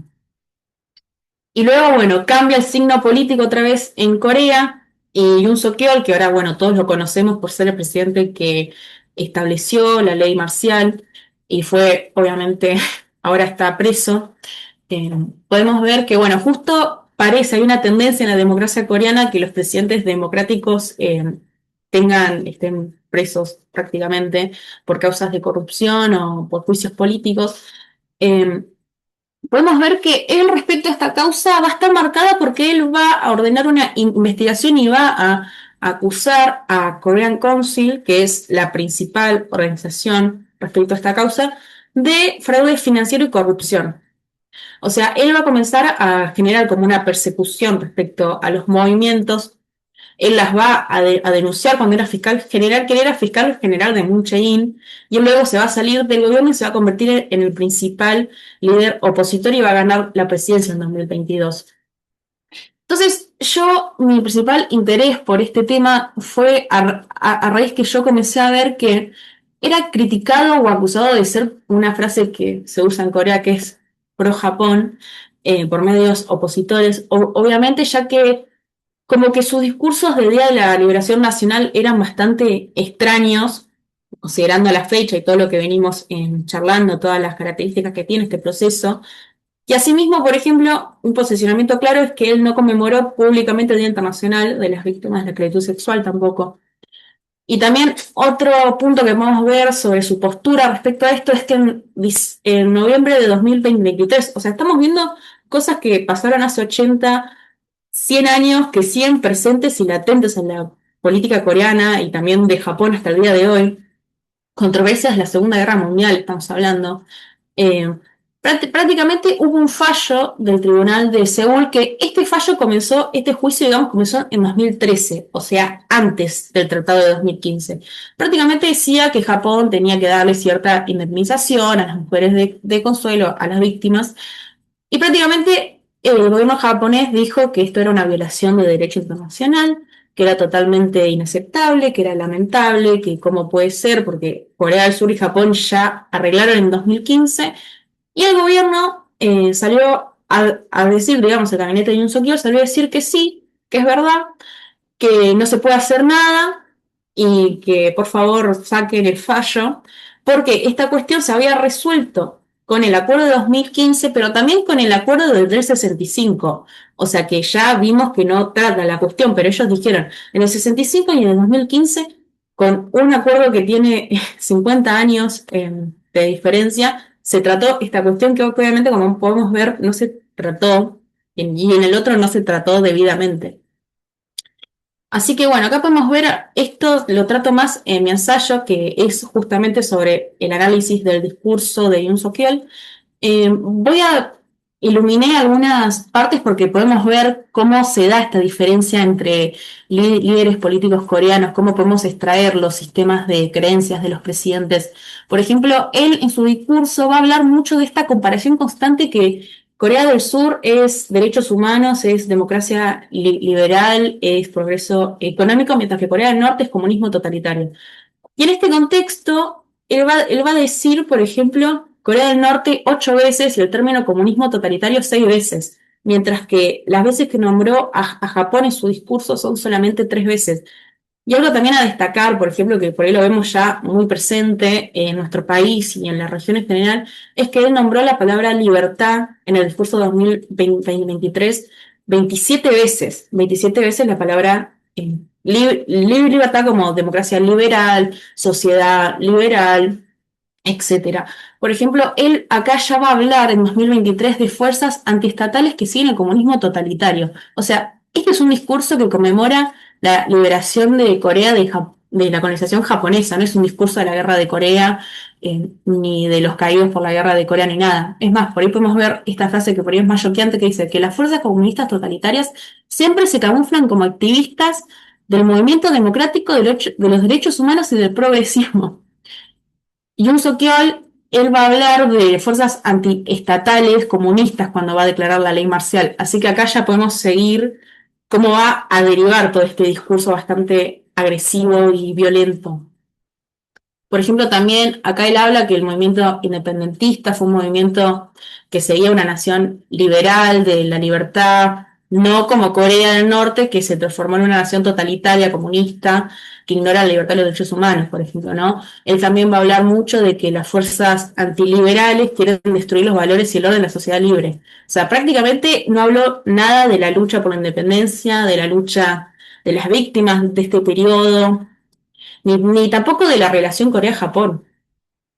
Así que bueno, en este contexto que no comienza con Yoon Suk Yeol, comienza en 2019, vamos a ver que en la marcha de los miércoles, en este contexto de polarización política, va también a comenzar a ver, se va a terminar yendo a las calles y va a haber una contraprotesta, que son muy famosas en Corea, que haya una protesta y al lado haya una contraprotesta, como en contra de esa protesta, pero esta vez con la protesta de los miércoles. Eh, Así que vamos a ver algunos carteles. Obviamente es un grupo extremista bastante minoritario, pero igual que sí generan impacto y son bastante agresivos y violentos. Por ejemplo, dicen que es mentira que hubo aproximadamente 200.000 víctimas de esclavitud sexual, dicen que es mentira que hubo esclavitud sexual, que hay que sacar la estatua de la niña de la paz, que las víctimas de la esclavitud sexual son prostitutas. Y, por ejemplo, también en los carteles podemos leer, saquen a la niña de La Paz, córtenla con las protestas de los miércoles, y también basta de memoria, ¿no? Como basta de estar recordando, reclamando por esto. Acá podemos ver algunas imágenes. Acá justo esta foto la saqué yo, que quería conocer la famosa estatua de la niña de La Paz enfrente de la embajada. Y acá podemos ver que está toda vallada con la policía al lado por toda esta cuestión tan de la polarización política, ¿no? Eh, Así que bueno, ya yéndonos a lo que tiene que ver con esta cuestión de las contraprotestas, es que bajo el mandato de Lee Jae-myung, que bueno, es el presidente de Corea del Sur desde el año pasado, obviamente democrático, de una tradición de un origen bastante humilde. También algo a destacar de la democracia de Corea del Sur es que no se permite la reelección. Entonces también por esto, por ahí podemos ver que hay estos periodos que van fluctuando así. Él va a sancionar ahora, en junio de 2026, o sea, hace casi más de 2 meses, va a sancionar la ley de protección para las víctimas de la esclavitud sexual, que prácticamente es una ley dirigida a estos grupos de extrema de derecha negacionistas y va a incluir un castigo por la difamación a las víctimas y asimismo a los actos de insulto a la estatua de la Niña de la Paz. Así que en Corea estas protestas se prohibieron y asimismo se prohibió difundir información falsa sobre estas víctimas que al fin y al cabo fueron esclavas, o sea, estaban bajo un sistema de esclavitud, no es que eran prostitutas como muchos quieren comentar, que es una cuestión aparte por ahí que nos choca bastante porque no es que el agresor era el mismo Estado coreano, no, el agresor era Japón, pero asimismo va a haber coreanos que van a estar en contra de estas cuestiones.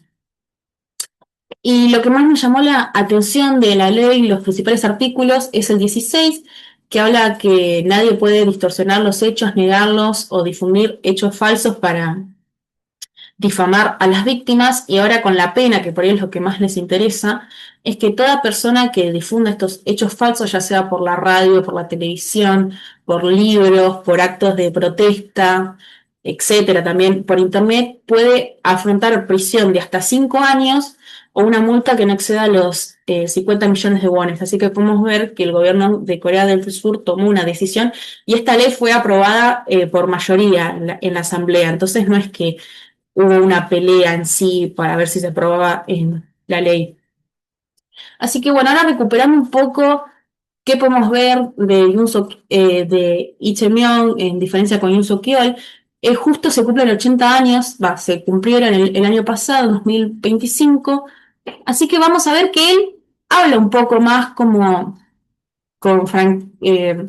como de pedir un reclamo o de no olvidar esta lucha por la independencia. Por ejemplo, él va a decir que esperamos que el gobierno japonés afronte con franqueza la historia dolorosa, sí, esto puede beneficiar y podemos construir una relación mejor entre Japón y Corea del Sur. Justo en 2025 también se cumplieron 60 años de las relaciones entre Corea del Sur y Japón, y asimismo él va a decir, ¿no?, que hay que proteger la historia contra la lucha del colonialismo japonés, ya que es proteger el honor de los activistas. También, por ejemplo, acá ya habla, ¿no?, que no se pueden tolerar los actos que nieguen la historia de la lucha por la independencia, tampoco se pueden insultar a los activistas. Y un poco por ahí ya con la cuestión coreana, con la cuestión de Corea del Norte también, podemos ver que él habla que hay que transformar la cultura política y alejarse de esta política basada en ideologías antagónicas para avanzar a una política de solidaridad, de coexistencia basada en el diálogo. Y él va a hablar, ¿no?, que el conflicto intercoreano va a ser el principal obstáculo para el futuro de Corea del Sur y que hay que dejar este pensamiento obsoleto de la Guerra Fría y de la confrontación para dar un paso más. Entonces, bueno, ya cerrando con toda esta presentación que espero que les haya gustado, podemos hablar que, bueno, luego de la democratización se dio este escenario de reivindicación histórica, pero podemos ver que el gobierno surcoreano, a la hora de sellar acuerdos con Japón, no han contemplado los pedidos de justicia de las víctimas. La mayoría de estos acuerdos se dieron bajo los presidentes conservadores, así que podemos ver que esta tendencia de no afrontar los acontecimientos del pasado o simplemente de generar una memoria basada en el nunca más, en no a la violación de los derechos humanos, no estuvo presente en la política surcoreana hacia Japón, al menos a la hora de sellar tratados. Así que prácticamente sí es verdad que los sistemas de creencias de los mandatarios afectan la resolución y las demandas y la reparación de las víctimas de la colonización japonesa. Así que bueno, eh, bueno, muchas gracias por su tiempo. Espero no haberme pasado mucho, pero Espero que les haya gustado. Acá tienen mi mail y también el LinkedIn, me pueden encontrar como Nafkin Gronewell si tienen alguna duda o alguna quieren bibliografía. Y ahora no, antes de las preguntas, me tomo un minuto para comentarles que la Asociación Argentina de Estudios Coreanos hace más de 15 años está organizando congresos nacionales de estudios coreanos de carácter muy federal. Se hicieron en Tucumán, en Córdoba, en Buenos Aires, en Santa Fe, en La Plata, en la Patagonia, en Río Negro. Eh, Se va a celebrar el Congreso Nacional de Estudios Coreanos número 15 el año que viene en abril. Están todos más que invitados a asistir, a mandar sus resúmenes. Acá pueden ver, en este QR pueden escanear y los manda directo a la circular, sino acá también tienen el Instagram y la página web. Están todos más que invitados a participar y a introducirse más en los estudios coreanos. Julián es parte del comité de organización del Congreso, si quiere comentar algo. Gracias, Nafi, por promocionarlo también. Bueno, eso simplemente que escaneen, que puedan visitar la página. Ya prácticamente lo dijo todo Nafkin de participar. Es un congreso más que se hace en Argentina. Se hicieron 15 ya. Perdón, este es el número 15. También hay congresos de carácter latinoamericano, donde también se hizo en la Argentina justo el año pasado y se va rotando por distintos países. Y bueno, y principalmente también que puedan por ahí seguir las redes y demás, como para compartir un poco también todos los eventos que va desarrollando la asociación. No, no mucho más que eso. Bueno, ahora si quedaron preguntas o algo, estamos más que abiertos. Muchas gracias a todos los que se quedaron hasta el final de la presentación. No, gracias a ustedes, la verdad. Bueno, Pablo, ya aprovecho. ¿Quería decir algo? No, sí, tenía Buenas. una pregunta, pero quizás como quieras vos. ¿Avanzo con la pregunta o...? Abramos nomás la sección de preguntas. Buenísimo. Bueno, primero que nada, hola Nafkino, hola Julián, la verdad un placer haberlos escuchado. Yo sinceramente no estoy muy enterado o no sigo específicamente las posiciones de Corea, pero sigue siendo un caso que quizás es digno de estudio para todo internacionalista, independientemente de lo que te centres o que estudies más eso o no. Em, Más que nada tengo preguntas, más que nada con lo último que pudo exponer Nafkin, bueno, tengo dos preguntas sencillas. Me da la sensación que estos dichos del anterior presidente generaron quizás una tensión en lo que es la política interna de Corea del Sur. Em, y siento como, díganme si estoy equivocado, pero siento que esta, digamos, es la grieta de Corea del Sur. Cada país tiene una grieta distinta, pero quizás es como ellos perciben cuál es la diferencia político-ideológica dentro de su país, ¿no? Y las preguntas van más que nada a dos. Una es, justamente si el caso Corea-Japón es, o cómo, si el caso Corea-Japón es una grieta política dentro de la sociedad surcoreana, y por otro lado, bueno, también cómo se tomó el gobierno el cambio de ley de Kim Jong-un, el cambio de la constitución de Kim Jong-un, donde eh, colocaba a Corea del Sur ya no como un estado hermano, digamos, a liberar, sino más bien a un país extranjero y como su peor enemigo. Nada, eso y bueno, muchas gracias por la exposición. Bueno, Pablo, gracias por tu pregunta, realmente, bueno, tus preguntas muy interesantes.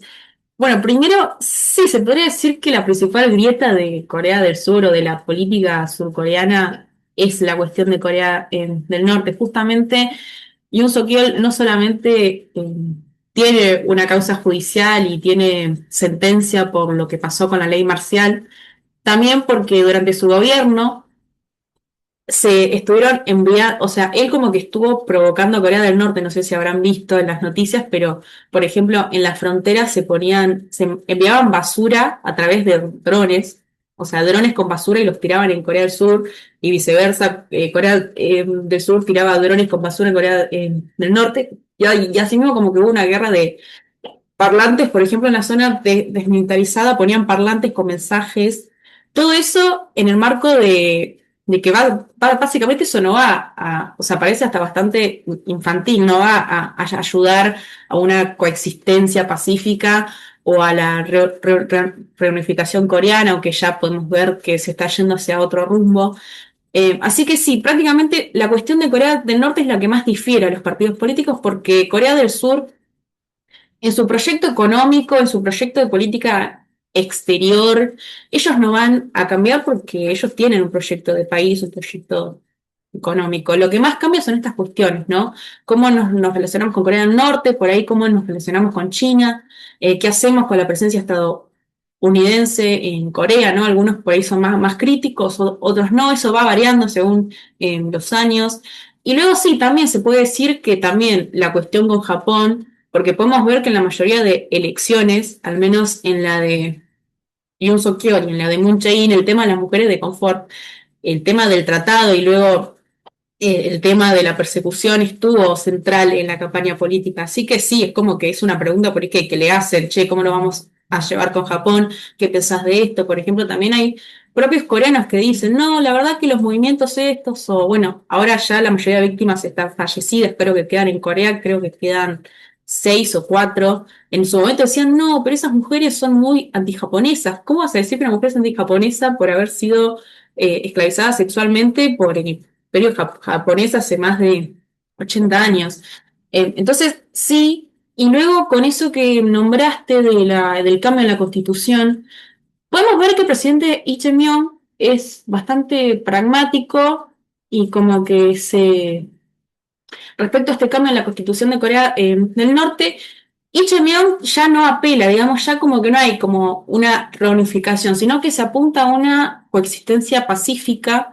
Entonces, por ejemplo, podemos ver que Lee Jae-myung está más relacionado con esta causa desde un lado de la paz, porque él fue, ya sabemos que vino a la Argentina, pero también estuvo hace un mes en el Vaticano y fue a ver al Papa y le solicitó si podía venir a Corea porque se va a hacer el año que viene una cumbre de jóvenes católicos, pero también le preguntó o le propuso, che, si llegás a venir no podrías ir a la zona desmilitarizada o incluso ir a Corea del Norte para una acción por la paz. O sea, acá podemos ver que Lee Jae-myung, que es un líder democrático, se relaciona de manera distinta. Y también en su discurso él habla no de una reunificación, sino que a través del diálogo vamos a llegar a una coexistencia pacífica.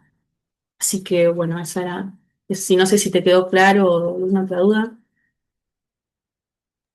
Perfecto, muy interesante, la verdad. Gracias. Me tomo un segundo para responder unas preguntas que pusieron ahí Dale, escritas. sí. Em, la primera era sobre si está la estatua todavía de la Línea de la Paz en Buenos Aires. No, va, creo que me he entendido que no. Tuvo muchos problemas al inicio, llegó en el 22 la estatua, en el 2022, y se iba a poner en el predio de la ex ESMA, y bueno, no se pudo por presiones de la embajada japonesa. Y después, bueno, apareció en la Feria del Libro por parte de las asociaciones civiles y hoy en día no tiene ningún lugar.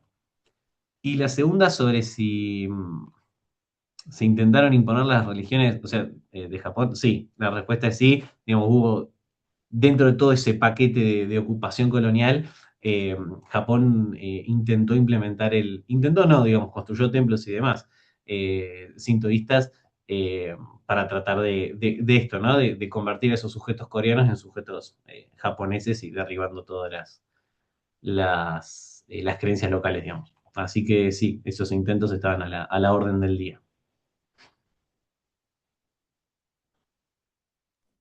Bien, ¿alguien más que se anime a levantar la mano o dar algún comentario, feedback? Nafkin, ¿querías decir algo?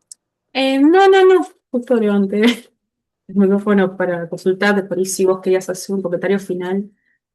Igual. Eh, por mi parte, nada, sobre todo de la última parte, nada, desgarrador.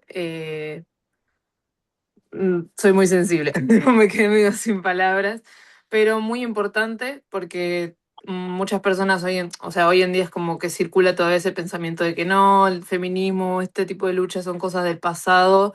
Y si son tan del pasado, ¿por qué las cosas que nos parecen obvias en el marco de está bien? Tipo, no es que está pasando hoy en día en algunos lugares.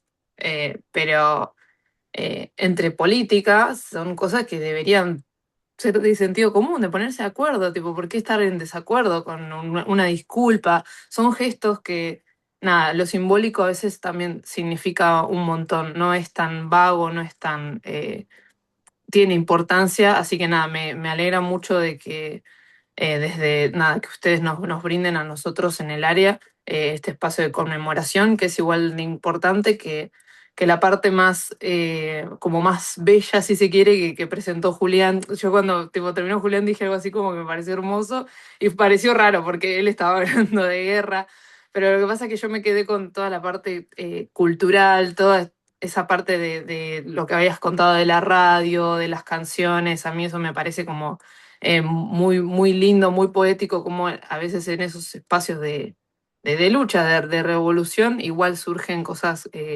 culturales muy lindas y aparte de imaginarse lo que debe haber sido vivir en esa época. También te quería preguntar, Julián, me surgió la duda de si, más allá de lo político, con una visión más como argentina de lo que es ser colonizados y todo el camino que se le sigue después, si no había como una interacción entre japoneses y coreanos como para que surja una fusión. Es como que los coreanos se resistían mucho no sé, no quiero decir mezclarse, ¿no? Pero es como que acá, viste que la cocina, tanto del aspecto de música, culinario, es como que chupamos toda la cultura y después hacemos cultura nueva con eso. En cambio, como que pareciera que, por lo que explicabas, como que Corea se aferraba a sus símbolos, los separaba de los de Japón, eh, como una manera de protesta. ¿Qué pasaba más con las personas a nivel civil? A eso me refiero. Sí, mirá, la migración que hubo japonesa en ese momento a la península iba todo a ocupar puestos específicos. Ya Claro. sea en el ámbito del desarrollo económico para hacer alianzas con empresarios coreanos. Muy interesante toda esa parte, no la mencioné, pero interesante de buscar, digamos, cómo muchas de esas industrias coreanas de lo que después será el norte son influenciadas, están en contacto con capital japonés. Van a ocupar puestos de gobierno, van a ocupar puestos de liderazgo en las zonas rurales. No hay un despliegue tan grande de población civil y, y principalmente van a las zonas de las ciudades, que bueno, la mayor parte de la población coreana vive en las zonas rurales, donde se hace muy fuerte toda esta tensión con terratenientes japoneses que compran tierras, como con empresarios, como con las lógicas que se tratan de imponer en ese campo. Y si tuviese que, por ahí, definirlo rápido, sí, la mayor parte va a ser un intento de consolidar o de encontrar una especie de identidad que, que principalmente revitalice lo coreano, pero de alguna manera también sea anti-japonés y si se puede anti-occidental y cada tanto anti-moderno en algunos sectores. En otros va a ser un abrazo a esa modernidad. No hubo mucho contacto campesino japonés con campesino coreano, o no No, no, mucho. no, exactamente. Bueno, no, eso. Nada, muchas gracias de vuelta. La verdad que todo clarísimo. Creo que hay algunas consultas o comentarios en el chat, si quieren leer. Sí, yo ahí voy a responderle el sintoísmo que sí. A ver si hay otro más. Bueno, de la línea de la paz, de nuevo por ahí lo comento, que se trajo en el 22 a la Argentina y se quiso poner en el predio de la ESMA, fue boicoteado, digamos, y después apareció en la Feria del Libro y de ahí en más creo que está sin colocarse, está resguardada por las organizaciones civiles. Eh, y Japón imponiendo sus creencias. Ah, sí, bueno, sí, Japón impuso sus creencias, posiblemente ahora se esté quejando de las mezquitas en cada esquina, pero sí, interesante. Eh, eh, un poco la historia tiene eso, ¿no? De las acciones que llevó Japón ahí en Corea y esa imposición, incluso eh, con muchos intentos de imponer su cultura, quizás hoy en día, bueno, como lo mismo que dijo Nafkin, no son tenidas en cuenta y no son recordadas todas esas tragedias que ocasionaron. Bueno, si nadie tiene ningún otro comentario, ningún otro saludo. Ah, estaban preguntando ahí la presentación, cómo se las hacemos llegar. La vamos a subir, si los chicos están de acuerdo, obvio, a nuestro canal de YouTube Sí, pronto.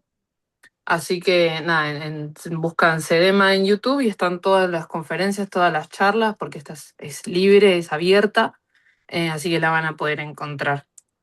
Em, si es eso lo que estaban preguntando.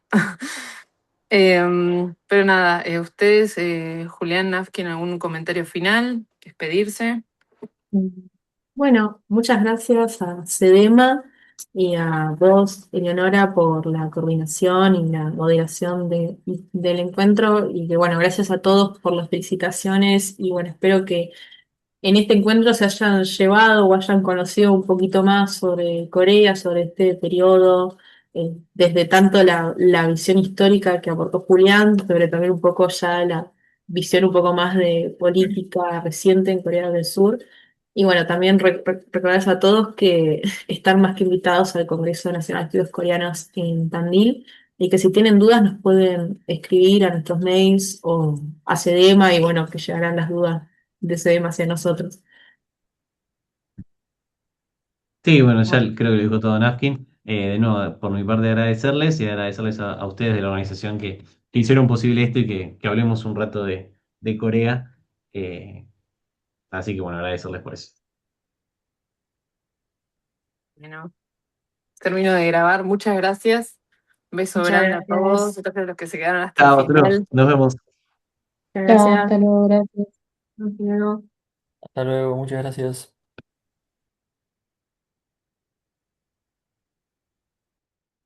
Mm,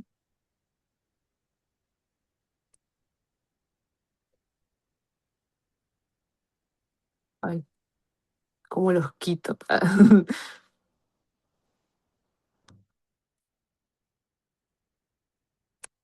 Porque ahora nos podemos quedar hablando si quieres, pero primero no. Ah, bueno, si hay alguna cuestión más que tengamos que saber, bueno.